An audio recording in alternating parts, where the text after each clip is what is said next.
حنا الان في واحد الدوار تفرنوت ولا كيسميتو؟ تفروت. بغيت واحد الفكره نوصلها للناس باش يعرفوها. حنا بعاد على المنطقه ديال مركز الزلزال باكثر من 300 كيلومتر، يعني في اقصى الاقليم ديال ورزازات هذا ياك؟ هي تقريبا ورزازات اكثر من 300 كيلومتر. وهاد الناس يعني قليل اللي كيوصل ليهم.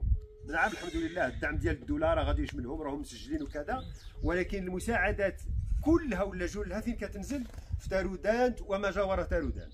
شكون يجبد 300 كيلومتر من تارودانت حتى لهنا باش يجي عندهم، رغم انهم متضررون، وهذه خص يعرفوها الناس. هذه المراه الفاضله اللي كانوا حداها، هذا هو البيت ديالها. الليله ديال الزلزال تهدم البيت ديالهم، ومات الزوج ديالها رحمه الله عز وجل في هذا البيت اللي كانت كتسكن فيه هي مع الزوج ديالها والبنيه ديالها اللي مطلقه ومعها هذه البنيه، فرحم الله هذا الفقير. النقطه الاساسيه هي اللي بغيت نبلغها للناس، ان هذه المناطق اللي بعيده على تارودانت قليل من يهتم بها.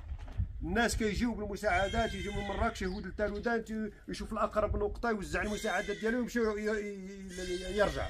لكن باش يجي يجبد هاد 300 كيلومتر ولا اكثر ويطلع للجبال ويشوف هاد الناس اللي متضررين وهم اقل الناس حظا في المساعدات، ولا قارناهم بالمناطق اللي شدوا مساعده ومساعده ومساعده ومساعده. لذلك ندعو الاخوه الكرام ان يهتموا بمثل هذه المناطق النائيه. والحاجه اللي غادي نحاول ناخذ المعلومات ديالها ربما الشخصيه، انها امراه وساكنه معها بنتها اللي مطلقه وكتربي هاد البنيه، والدار ديالهم الان راها تهدمت. فين كتسكنوا دابا؟ فين كتباتوا؟ قيطون.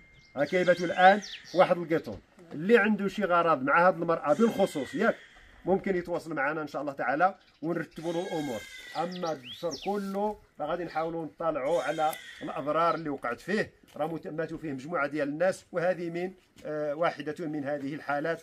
بارك الله فيكم. ساهموا معنا على حساب مركز الرحمن بمدينه تورنهاوت ببلجيكا. السلام عليكم.